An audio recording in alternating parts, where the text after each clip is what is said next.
So I'll turn it over to Sophie. Sophie is a wonderful new partner from MontPIRG, and have them introduce themselves, and we're going to go through like a basic training of how to call your lawmaker. Thanks, Caitlin. My name is Sophie Moon. I use she, her pronouns, and I work for MontPIRG. Our full name is the Montana Public Interest Research Group. We are a student-led, nonpartisan organization based at the University of Montana, as well at MSU in Bozeman, Montana State University. And our mission is to educate and empower the next generation of civic leaders. And we do that through hands-on experiential learning opportunities in actual campaigns that make a real difference for Montanans. And we do that work in the area of like environmental protections, consumer protections, as well as pro-democracy work like voting rights. Regarding the topic at hand today of like calling your legislator, calling your lawmaker, specifically around environmental work and climate change, we have a really notable history of engagement on environmental issues in the past, and specifically legislative engagement. I would definitely recommend hopping onto our website at some point if you're curious to learn more about us. We're at mtpirg.org, and you can learn all about kind of our history of environmental work in Montana, as well as our history of legislative work. A basic roadmap for today in the training. So I'm going to kind of introduce the legislative session generally and talk about like what the legislature even is. And then we'll talk about resources for calling your lawmakers, why calling your lawmakers actually matters in the first place, like why you should do it. And I know that we'll have some folks speak to that later too. Best practices for calling your lawmakers. And then I just wanted to put in here a note about hopping in with questions. You know, if there's something that I talk about that maybe you don't understand the vocabulary I'm using or the jargon, please just like throw a hand up and I'll try to introduce you into the conversation. Or if you have questions, you can like put them in the chat and maybe we can get to them at the end of the presentation.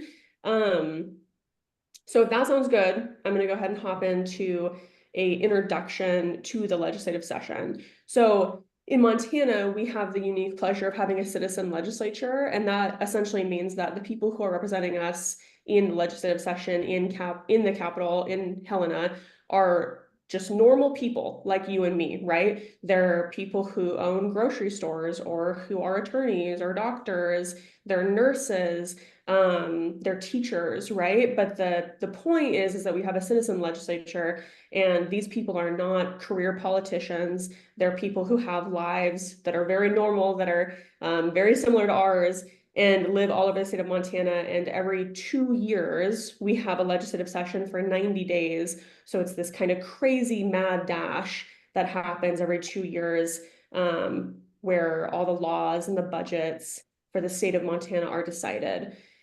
We have 50 senators, 100 representatives. And then another thing I wanted to point out that's, I think, important for this topic and this training is the idea of legislative committees. So to accommodate all of the, thousands of bills that are brought forward into the legislative session every biennium, we have legislative committees. And these are essentially just smaller groups of legislators in the House and the Senate where they will hear bills, and it's part of the process of a bill becoming a law. Committees are important because this is like an important step in that journey of like, if you want to kill a bill or if you want a bill to advance, this is an important place for that to happen. It's also a really important place for the public to be engaged in the process.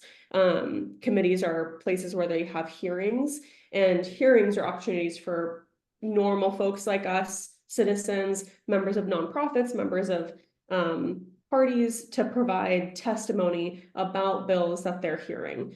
And it's just a really kind of critical moment within the path of a bill becoming a law to engage. So that's why you'll hear about committees a lot. As far as resources for calling your legislature, you can call a legislator directly, and you can find their information at the legislative website, and that's legmt.gov/legislators. There you're going to find a full list. You can also like download a CSV if you want to, of all the legislators across Montana. It'll list their party, where they represent, their district. It'll also show you like their email account and like the number they have publicly listed. A sneaky way also, if you like really want to get in contact with someone urgently, you can also go onto like the COPP website. A lot of folks, when they register, like when they file to run for office, will list their personal information on that COPP website, or maybe like their campaign email or phone number. So if you like want to be really kind of assertive in reaching out to a legislator, you can also go that direction. And Susan, I see you have your hand up if you want to contribute something. Translate COPP. Oh, that's the Commissioner of Political Practices. Thanks for that translation point there. The other option, beyond calling your legislator directly, you can call the legislative switchboard. So that's essentially like an operator system for the whole legislative session. You can call 406-444-4800, and then actually leave a message through that system for a legislator or for multiple legislators at the same time. So that's kind of nice and convenient if you're trying to reach lots of different people at the same time. You can ask, I think, for a maximum of 5 people to be included on that list. And then, of course, you could just keep recalling in groups of 5 until you have exhausted the list that you're trying to reach. The important thing about calling the legislative switchboard, because you're talking to an operator who's essentially going to send out messages on your behalf to different legislators or to different committees, you need to have a specific bill number or legislative number related to what you're calling for. So if you were going to like call and invite a legislator to an event, this probably wouldn't be the best option for you. But if you have a specific, bill that you're trying to make comment on or reach your legislator about, this is a really nice kind of efficient way to do that. And again, that number is 406-444-4800.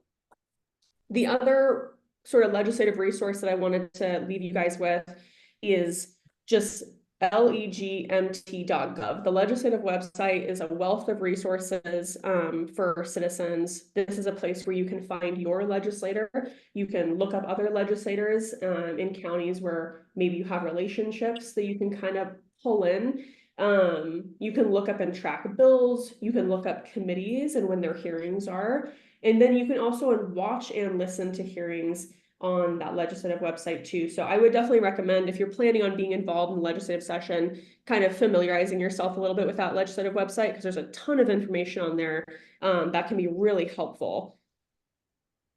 So the next piece, if I don't see any questions at this point, I'm gonna kind of pause if anyone wants to raise anything. Sophie, I was going to mention too, we will send out email with all these resources as well, so you don't have to memorize them or pull them. We'll synthesize this and send out some great resources for you guys as well. Yeah, thanks for that, Caitlin. There's definitely a lot we're kind of throwing at everybody. Anything before I move on? Okay, so the next point that I wanted to chat about is why calling your legislator is important in the first place. So calling a legislator or a committee is a great option for folks who can't necessarily make it to the Capitol themselves. Maybe you live in a place in Montana where it's really a hike to get to Helena and to represent yourself personally. It's also, we're talking about climate, right? And maybe we don't want to be expending like an enormous amount of resources to get to the Capitol. So there's that element of it too. But it's also great for folks who like maybe have limited mobility, or maybe are taking care of someone who's sick, or taking care of a parent, right? Maybe you have kids and you can't like make the journey to Helena all the time to make your opinion known. So calling your legislator is a really just convenient way to do that. Legislators on committees, if you call the switchboard and you say, I'm going to leave a message about, HB 123 for this committee, you know, voting yes or no, it's important to note that the whole committee is going to receive a printout version of your comment. So that's just kind of to show that your call actually does make like a physical, tangible impact for legislators. They're going to pick up a piece of paper that actually describes like who you are, what your message was, what you're trying to ask them to do. The other point I wanted to make here is that, you know, decision makers in general, legislators, council members, all these folks need to hear from constituents in order to do their jobs, and they want to hear from constituents. So that's just a note to kind of feel empowered, you know, as a citizen, to put yourself in that position, to be a resource for legislators and decision makers, and kind of to remind yourself that we as citizens, we play a critical role in the work that they are doing every single day in the legislature, and we benefit them when we tell them, you know, how we feel about a legislative issue or how we would like them to vote. You're actually doing them a service by providing your opinion as a resource.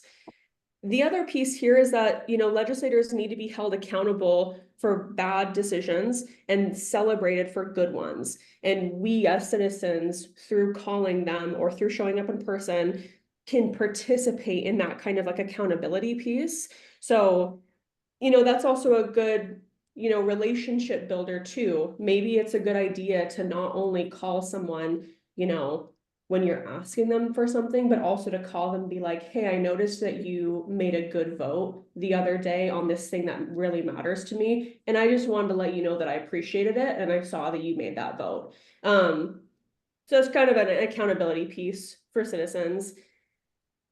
Any thoughts or questions on that piece before I move into best practices? Okay. Caitlin and I were talking about just that if you don't reach the legislator directly, you talk to a staffer or like the switchboard, that goes on the record, and then they can use that record to convince their fellow legislators by saying, I've got this many people who are calling me in support of this particular bill, or this many people are calling me in opposition to that bill. And that gives them tangible support. Yeah, absolutely. That's a really good point. Hey, Sophie, would it feel good, and for everyone on the call, we can walk through that bill that I was talking about earlier and kind of give it as an example? Can talk about what committee it's in, the name of the number of the bill, and like how that would go about. Yeah, I can totally. walk through that. Cool. So part of our organization at Families for a Livable Climate, we have working groups, and we have one that's focused on plastic waste reduction in the state of Montana. So they've been following these bills really closely. And so right now, so there's last session, there was HB 407, and this was passed. It's a citizen initiative that would let city council or city government, local government, regulate their own single-use plastic and carry out bags and styrofoam. So that's what it's all about. It's about local regulation. So that's saying that as the city of Billings can regulate their own single-use plastics. So that was a win because we had local control there, and then things can happen on smaller local scales. Well, so what bill was proposed for today that'll go, it's in committee, it'll go into committee session at 3 o'clock today, is HB 160. And so that's to repeal that first bill that I was just talking about, the HB 407. So it gets kind of complicated because they're not only just a bill for or against something, they oftentimes will repeal something that already was passed. And so they're repealing something that already passed. So they're saying, no, we don't want local government to have control over single-use plastics. And so every time that happens, someone sponsors a bill. So let's see who, I think Ed Staffman sponsored this bill. Just kind of give you like an idea. of what all this looks like. And so if you were to call and say, hey, I don't want this to be repealed. I really appreciated all the work that went into H Bill 407. You could call the switchboard, and it's under the local government committee. And so, like Sophie was saying, you could leave a message and it would go to that whole committee that's making those decisions, whether it will move on or not from that committee today. Was that clear? Yes. I was thinking just about like adding a little clarity to that, or Please. like Please do. This is not my expertise necessarily. No, I think that was perfect. Just to add that, are there talking points somewhere? I know that, I mean, I think like it is totally fine to call and just ask for the thing, but that the talking points might be there. And then also the committees, you know, that's a good place for us to, you may have heard this, kill a bill. Right. So if we have talking points and hey, here, and then even guidance on, here's the one person we think is on the fence, maybe call this person. And yeah. And you have that on your website, Caitlin? Or I use MEIC's website a lot. Oh, yeah. So bill trackers and things like that. That's not something families will put out urgent actions that are usually specifically climate related. But there's a bunch of other great organizations that'll talk about resources. Specifically for this bill, I put talking points in the chat. But that just gives you an example of like how this moves, and things move really fast oftentimes too. So we'll hear about something and you'll need to act on it often like the next day or that week or whatever. Yeah. And so just staying up to date, and especially with great organizations that are doing that for us, is really helpful. And a really good tool is to talk to the committee, because the committee has the ability to kill a bill right there and then, which is really valuable. Yeah, thank you. Cool. You wanna, yeah, Nelson? When committees are in meeting and they're in session and in process of considering a bill, because a lot of, as you said, a lot of times you don't get very much notice at all when these hearings are going to be taking place.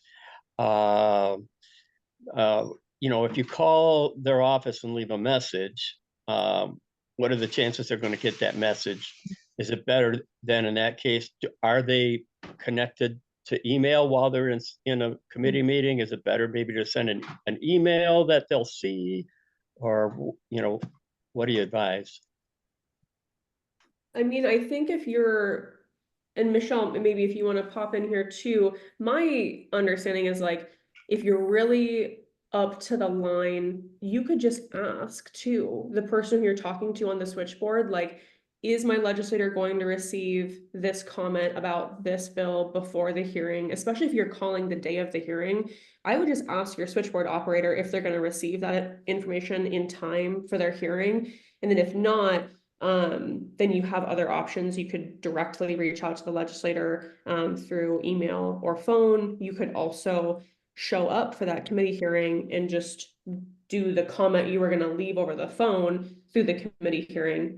Michelle, I'm curious if you have like other thoughts on. No, that's perfect, Sophie, because I was just going to add like just onto that, which would be, you know, the ideal situation is you've got their phone number, you've met them already, and you can send them a text. You know, I mean, you want to reach them as quickly as possible. And I haven't done this a fair amount, and having developed relationships. I mean, I've sat in committee hearing rooms and texted my legislature at real time, or even from home. And a lot of times I'll be like, and it was, you know, and that is public record, supposedly. But to be clear, nobody is probably ever going to, but anytime you're putting something in writing, just always be thinking that's public record.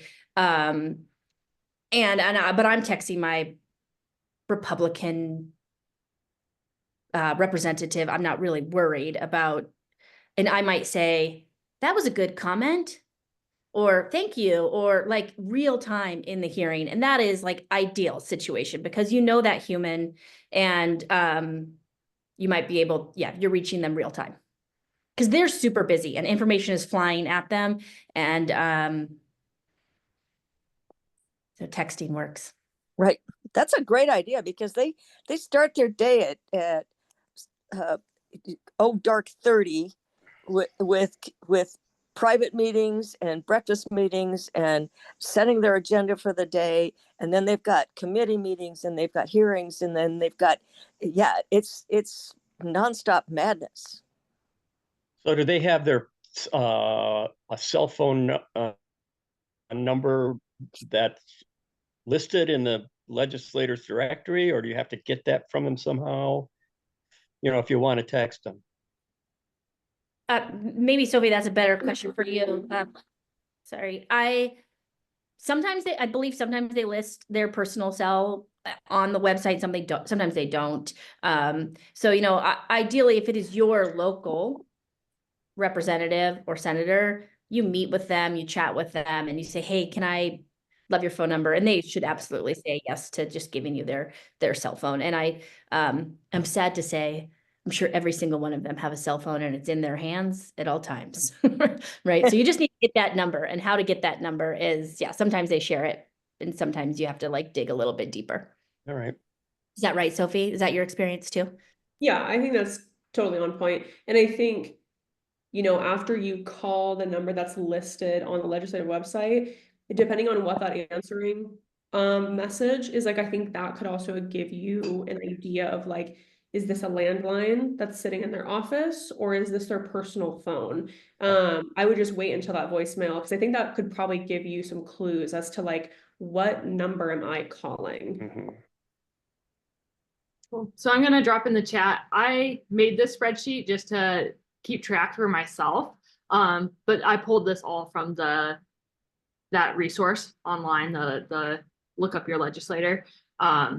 But there are phone numbers listed for almost every single one. And exactly, Sophie, I think some are going to be cell phones and some aren't, or some are going to be a work cell phone. And I think it just depends on what they're willing to list. I might also mention, I told this to Caitlin earlier, that I was at a forum where one of the senators mentioned that if he got mail that was outside of his district, he just threw it away.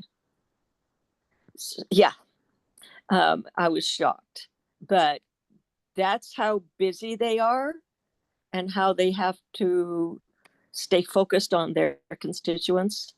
But I just thought that was a really dirty piece of work.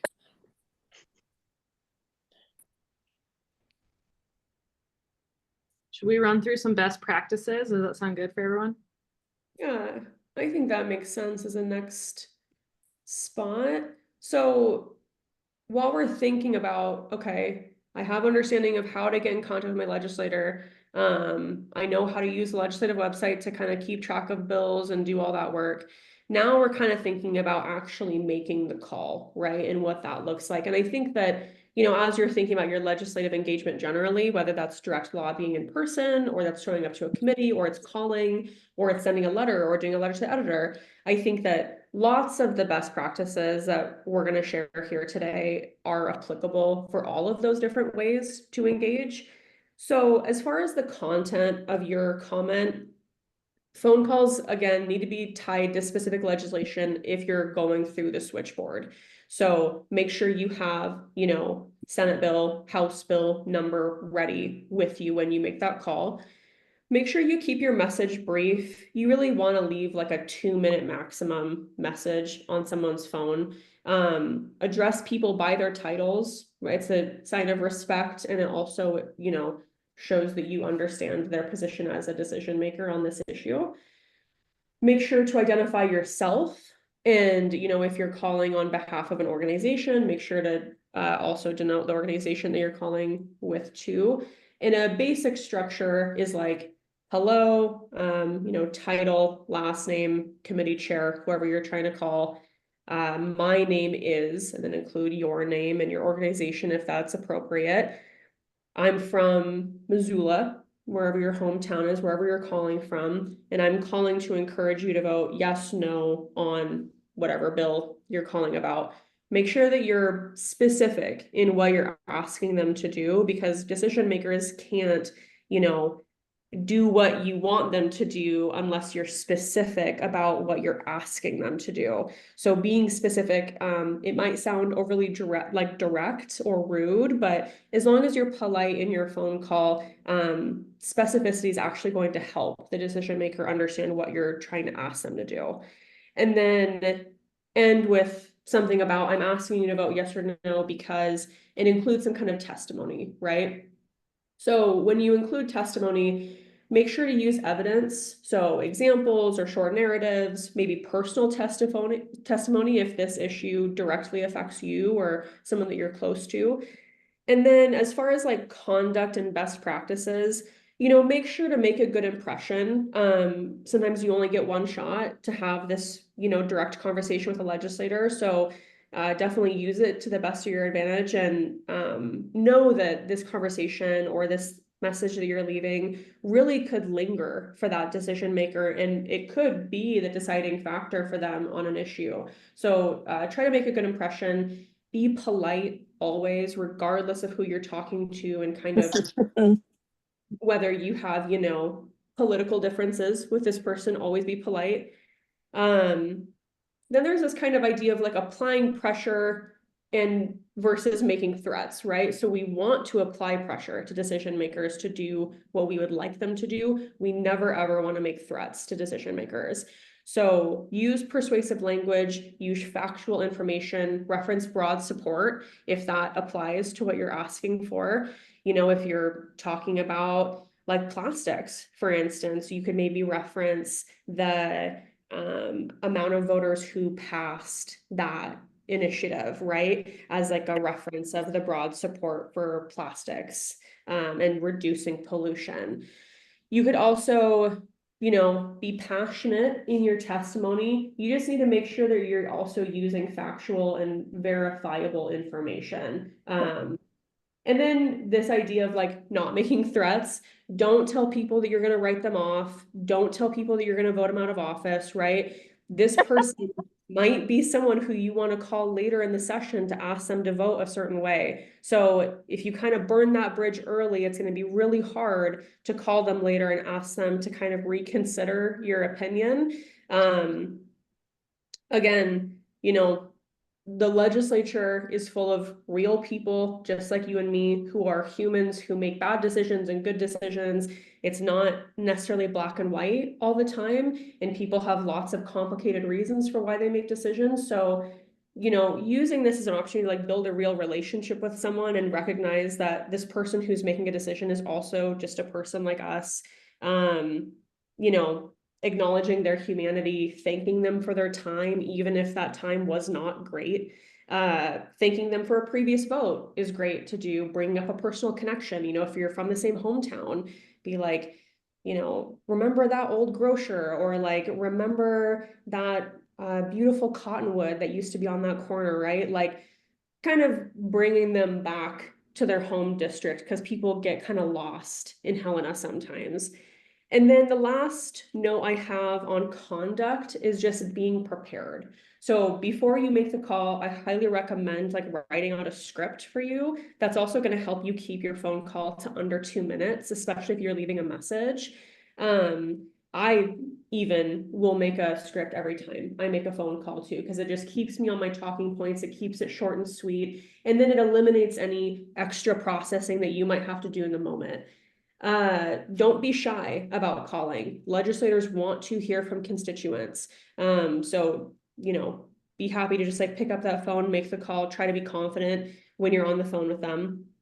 And then the last thing I'd point out is just to know your issue. Obviously, we don't need to be experts in the field to still provide important testimony. But if you're asking a legislator to listen to your opinion and to take your position seriously, you need to at least know enough about what you're calling to provide valuable information for them and to show them that you're a resource for them as a decision maker. So being able to explain your position and back it up, being ready for someone to ask you a question about your position or about that issue. Again, it's totally okay if you don't know the answer to their question, but being able to reply and say, I don't know that answer. That's a tough question, but I'd love to do some research and I'd call you back with an answer. It's a great opportunity for follow-up and to really build that relationship with the legislator. And then it also shows that you're taking their concerns seriously. And great opportunity for you to learn more about an issue that you care about anyway. And then the last thing I'll leave you with on that is just like, know that you're a resource for a decision maker, right? And treat yourself that way and make sure that you conduct yourself in that way and kind of frame your comment as really a resource for a decision maker. So that's kind of the end of my training. Super excited to hear thoughts on that or questions and move us into kind of the next part of the agenda. Thank you so much, Sophie. Does anyone have any questions?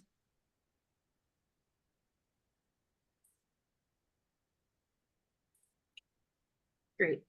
Thank you. I'm going to turn the time over to Michelle Uberaga to share some of her personal experience. She joins us with Mom's Clean Air Force, but has lots of experience. And I'll let you introduce yourself and share a little bit, Michelle. Yeah, thank you. So yeah, I put in my chat there, my pronouns are she, her. I am showing up today as a mother and an advocate. I am also an attorney, and I got my start in grassroots advocacy with the PIRGs, actually, Sophie, with US PIRG. I was in Utah many years ago. And I've had quite a bit of experience advocating the local level, city, county, state, federal, and it all looks pretty similar. And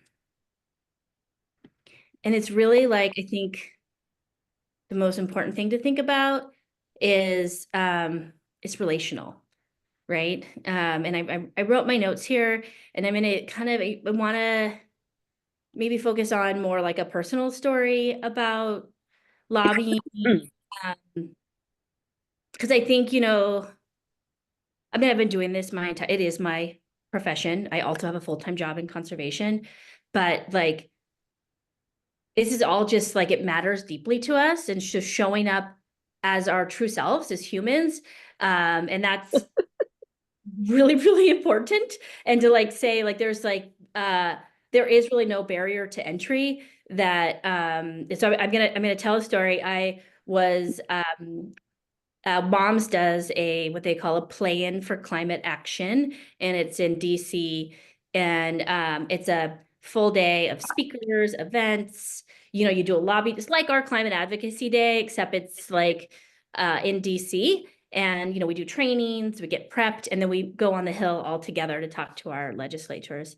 And I bring family members, kids. One year, I was Team Idaho, Montana, and my family's all from Idaho and Montana, and I brought my grandmother, who is like from a farming community of, we always say like 400 and shrinking. I think it's like 200 now on the Camas Prairie. And she's, the matriarch of 7 children who have very diverse political viewpoints. She said to me, she's like, what do those guys want to hear? They don't, the guys, because let's be honest, it's a lot of men. And in Idaho, they are all, what do they don't want to hear from me. And I said, Grandma, you're absolutely the person they want to hear from. And they want to hear your heartfelt story. And we flew to DC, and, I pushed her in her wheelchair. She had a big, like, banner that said love, so just like showing up your true self is really powerful.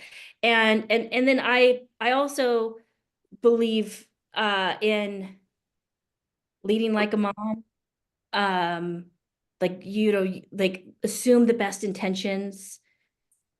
Like I learned so much from parenting my children. Like if I want them to do something, how am I going to get them there? I'm going to kind of lead them there so that they do the right thing. I mean, I think we also have to be direct and say what we want them to do, but sometimes we have to, like, in that, I might be saying something, let's just say to the governor, who I think has a different opinion on climate change than the rest of us here. I might say, like, I know you really care about business and you really care about these things. And can we find this is, I think, a common ground thing that you would say yes to. And it's a win for climate, which is something I care deeply about, and here's why. So like that kind of approach of thinking about who you're talking to and bringing what matters to you, but also respecting that what motivates them. So that I think that it's really important to think about who your audience is. Okay, I'm gonna look at my notes here. And I got my start in the PIRGs in Utah, which is also a politically very interesting state. We'll just say that. And I was advocating on LGBTQ, climate, public health, consumer safety issues, and honestly, quite successfully finding there are wins, and we need to focus on where we can find wins. And if we can't win, that's okay. We're still going to show up and use our voices. And that is all momentum, movement building. It is critically important. And if you show up and you are a kind human, whether that's on the phone, in the hearing, if you have the podium, you are moving the needle for our cause, because you are demonstrating that, those of us that are asking for climate action are thoughtful, kind humans. And I think that's really important. Comes back down to relationships. I did want to touch on what's the best way to reach your decision maker a little bit. And, we talked a lot about kind of phone calls, testifying, emails, handwritten letters. All of those things are good. And there's kind of, from speaking to legislators, email is probably least likely to reach them. Handwritten letters, surprisingly, I think, but that's like, how are you you're not going to get a real-time handwritten letter, but I would not forget that handwritten letters are really nice, especially if it's a thank you. So that's not a timely thing. Phone call, text. And sometimes you can do a combination. You can text your legislature or call them, legislator.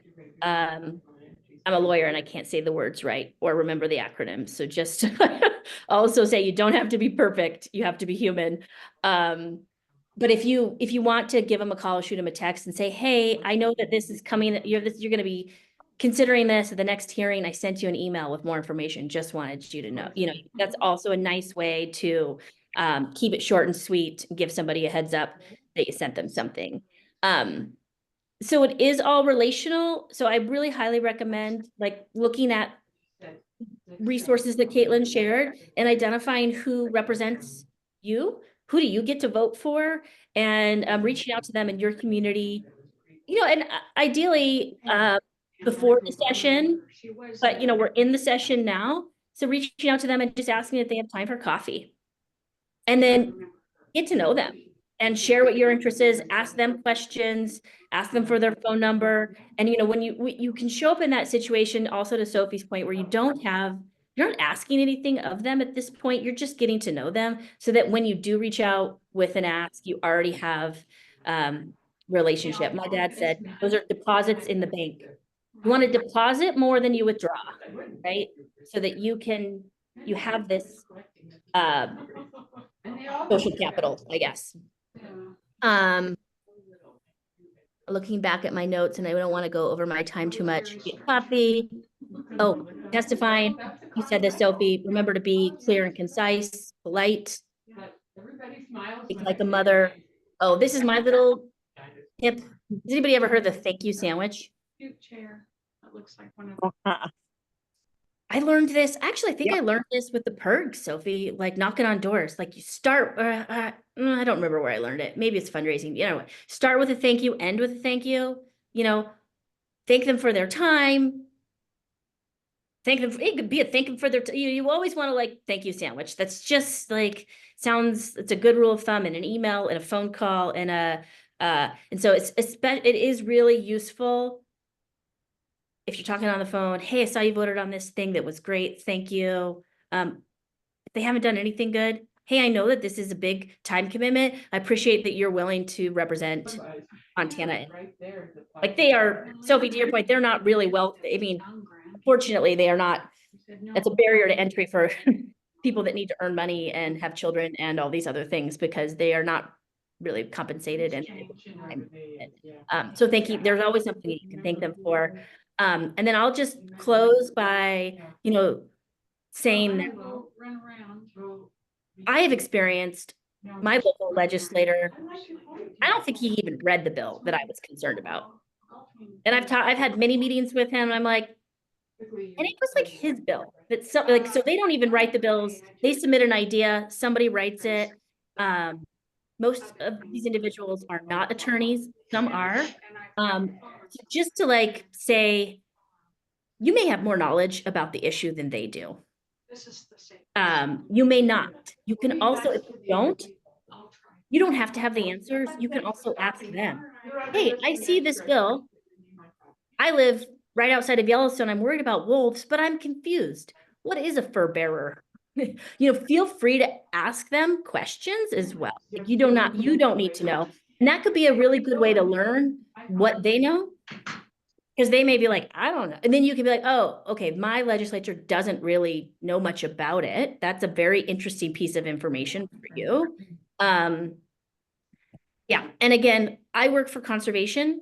I would never introduce myself in that way. I introduce myself as a mother. I'm from Livingston.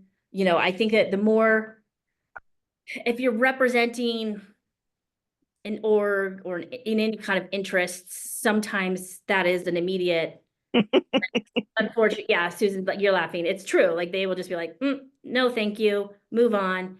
And I've had in hearings, I've had people be really unkind to speakers and I just think that's also something to prepare yourself for, which is why, Sophie, to your point, it's good to have it written down and just stay calm and say it. And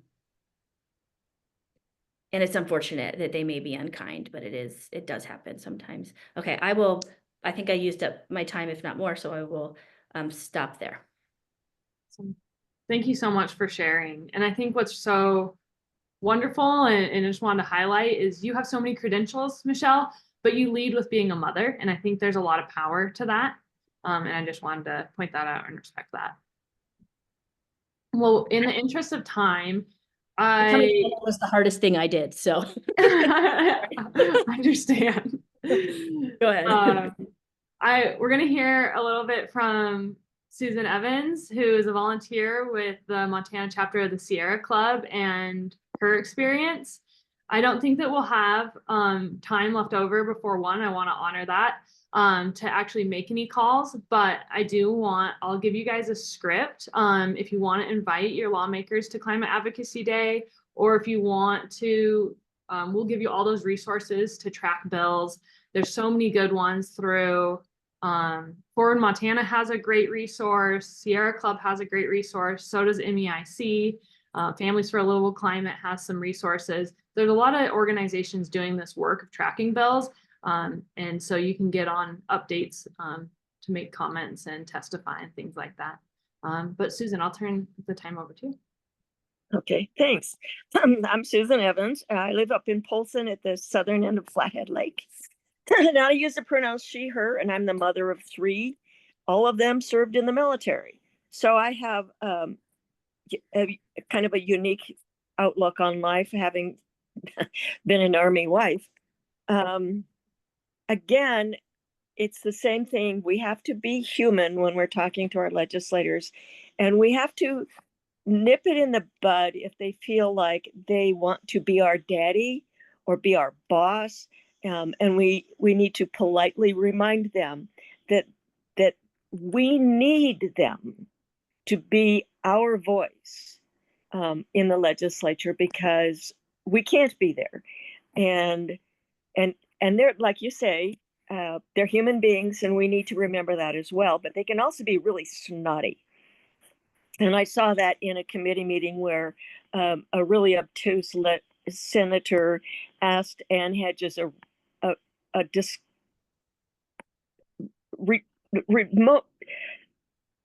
nothing remotely honest about his question. He was deliberately baiting her. And then he turned to his colleague and gave a smug look. And if I had been there that day, I would have probably met him in the hallway with some choice words. But it's a good thing I wasn't there. So yes, you can be there in person, you can be there by Zoom, you can be there with text messages. The point is to just be there and to remind them that their job is not to follow party politics, not to be the whipping boy, because you need them. You need them deep down inside your heart to listen and be aware of their humanity and how they are your only protector. And again, there's best practices, keep it short. I actually time myself when I'm going to testify before a committee. I write it all out and I time it. And I time it right down to the microsecond and keep it down to 2 minutes, because when I've testified 5 times in the last session, and every single time there was a severe time limit. So it's important to stay on track, stay on target, stay human, stay polite, but remind them of their humanity. I love that, Michelle, that we are human beings, and we need their help. And that's the only way we can get anything done, is to appeal to them to be our help and our protector, but not our boss. And I think this is what we ran into in the last legislative session, was a ton of egregious bills that were designed specifically to be our boss. And so like the one that's up today about single-use plastics, that last legislature was determined to take away our rights. They wanted to take away our rights as citizens. They wanted to take our city council's rights away. They wanted to take our county planners away.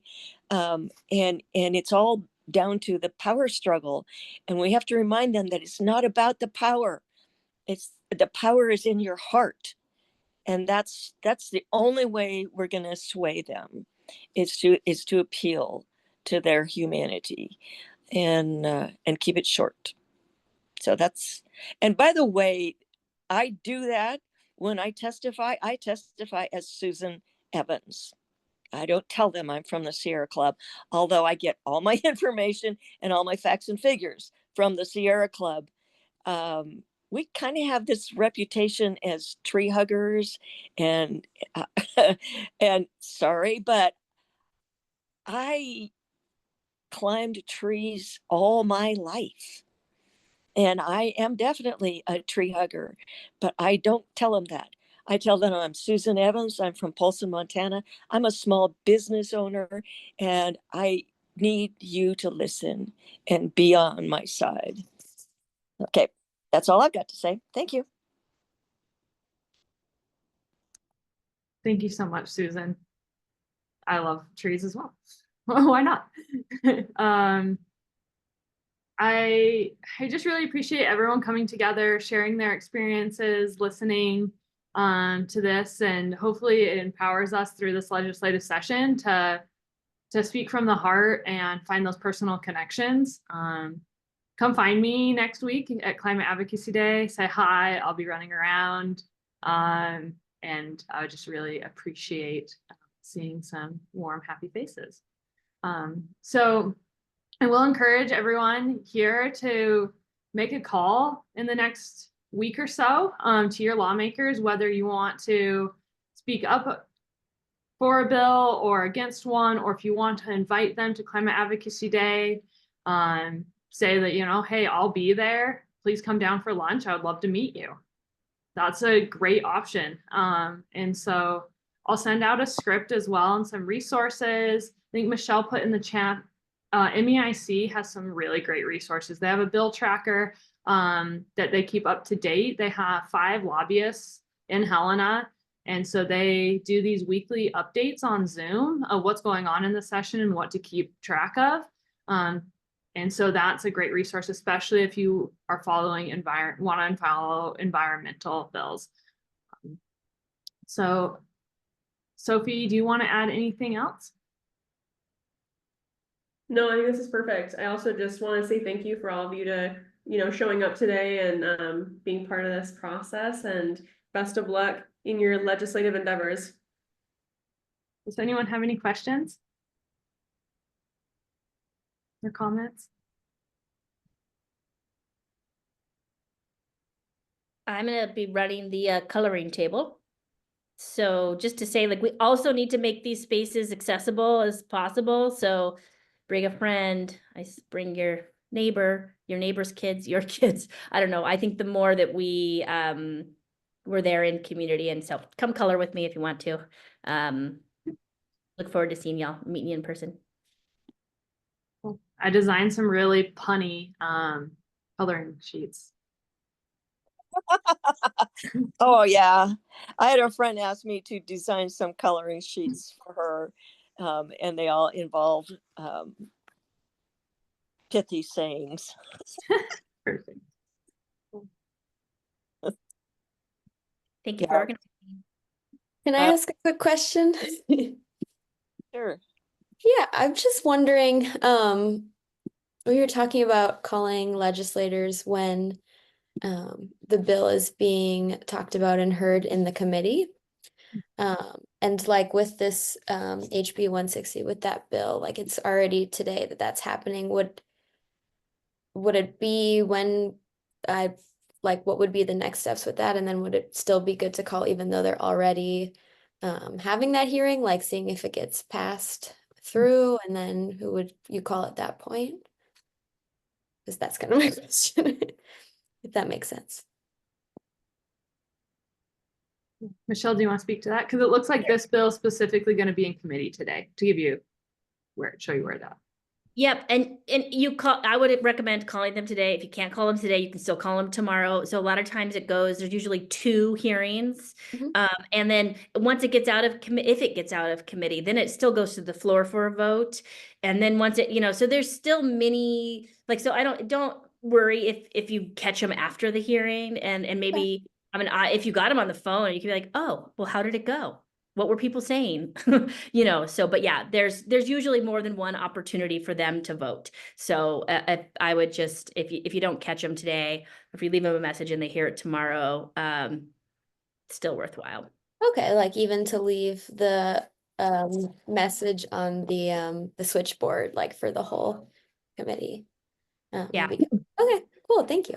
Yep. And thank you all so much. It's been so helpful. I believe that most of the meetings are also filmed or videoed or whatever, and you can actually tune into that during the meeting.